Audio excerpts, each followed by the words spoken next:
एक बार एक लड़का एक स्कूल में अपना एडमिशन करने के लिए आया और जिस स्कूल में वो लड़का अपना एडमिशन करने के लिए आया था उस स्कूल का एक नियम था, एक रूल था। और वो रूल ये था कि हर रोज क्लास शुरू होने से पहले वहाँ के सभी स्टूडेंट्स को मेडिटेशन करना पड़ता था।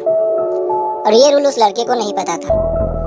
तो उस लड़के का एडमिशन होने के बाद जब वो लड़का क्लास के लिए आया तो वहाँ के गुरु ने उससे कहा कि तुम्हें भी क्लास शुरू होने से पहले आधा घंटा मेडिटेशन करना पड़ेगा।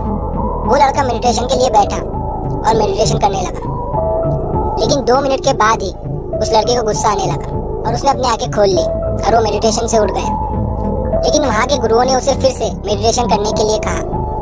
वो लड़का फिर से मेडिटेशन करने के लिए बैठा, लेकिन फिर से 2 मिनट के बाद ही उसे गुस्सा आने लगा। दरअसल प्रॉब्लम ये थी कि जब वो लड़का मेडिटेशन करने के लिए बैठता था तो उसे आसपास के लोगों की बातों की आवाज आती थी, जिससे उसे गुस्सा आता था। और उस लड़के के साथ रोज ऐसा ही होने लगा।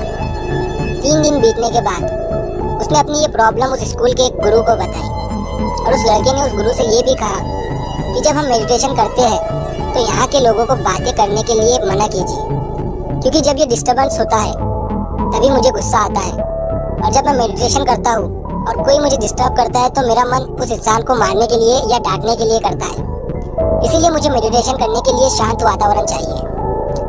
तो उस स्कूल के गुरु ने उस लड़के से कहा, तुम कुछ भी कर लो, लोग तुम्हें हर जगह डिस्टर्ब करेंगे, तुम्हें अपने गुस्से पर काबू करना पड़ेगा। और अगर फिर भी तुम चाहते हो कि तुम्हें एक शांत वातावरण चाहिए तो कल से तुम उस नदी के पास मेडिटेशन करना, वहाँ पर तुम्हें बातों की आवाज़ नहीं आएगी। वो लड़का अगले दिन नदी के पास मेडिटेशन करने लगा। जब वो मेडिटेशन करने के लिए बैठा तो थोड़ी देर के बाद वहाँ से एक आदमी अपना कुत्ता लेकर जा रहा था। उस कुत्ते की आवाज़ से उस लड़के को डिस्टर्ब हुआ और उसे गुस्सा आ गया। और फिर से 3 दिन तक उसके साथ ऐसा ही हुआ। फिर उस लड़के ने सोचा क्यों ना मैं नदी के बीच में जाकर मेडिटेशन करूं, वहां पर मुझे कोई डिस्टर्ब नहीं करेगा।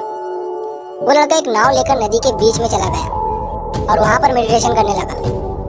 और जैसा उसने सोचा था वैसा ही हुआ।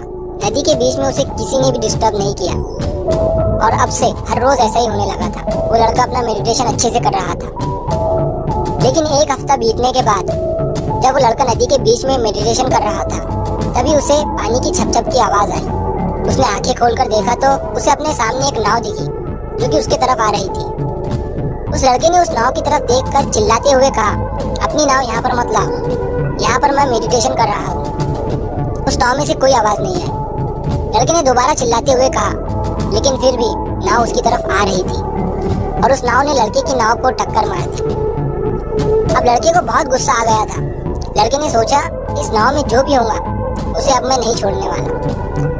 और लड़का जैसे ही उस नाव के अंदर गया, लड़के ने देखा उस नाव में कोई भी नहीं था। लड़के का गुस्सा शांत हो गया। इतने में नदी के साइड से एक आदमी भागते हुए आया।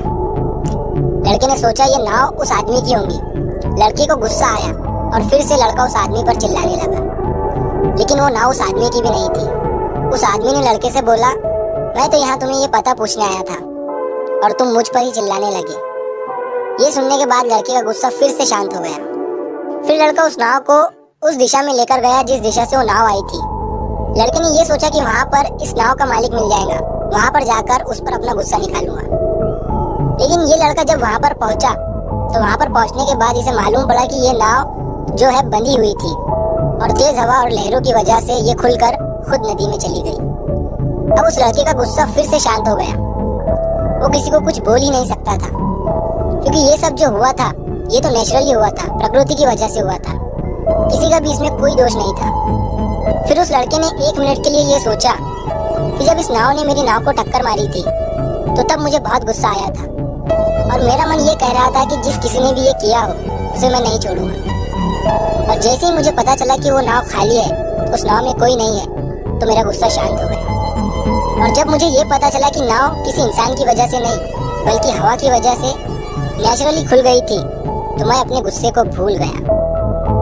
यही सेम चीज होती है हमारे साथ भी। जब हमें किसी चीज पर गुस्सा आता है और वो चीज किसी इंसान की वजह से होती है तो हम अपना गुस्सा उस इंसान पर तो निकाल लेते हैं। लेकिन जब अगर कोई चीज प्रकृति की वजह से होती है, नेचुरली होती है, तो हम अपना गुस्सा किसी पर निकाल नहीं सकते और हम अपने गुस्से को भूल जाते हैं। क्यों ना अगर हम हर बार ऐसा ही सोचें जब हमें गुस्सा आए किसी इंसान की वजह से, तो हम ये सोचे कि अगर ये प्रकृति की वजह से होता तो क्या हम उस इंसान पर चिल्लाते। मैंने बहुत से लोग देखे हैं जो अपने गुस्से को जरा भी कंट्रोल नहीं कर सकते और फिर जिंदगी भर पछताते रहते हैं, क्योंकि गुस्से में इंसान इंसान नहीं रहता है, जानवर बन जाता है। याद रखिए, अगर आप अपने गुस्से में एक पल के लिए सब्र कर लेते हैं तो आप 1000 दिनों के दुख से बच जाएंगे।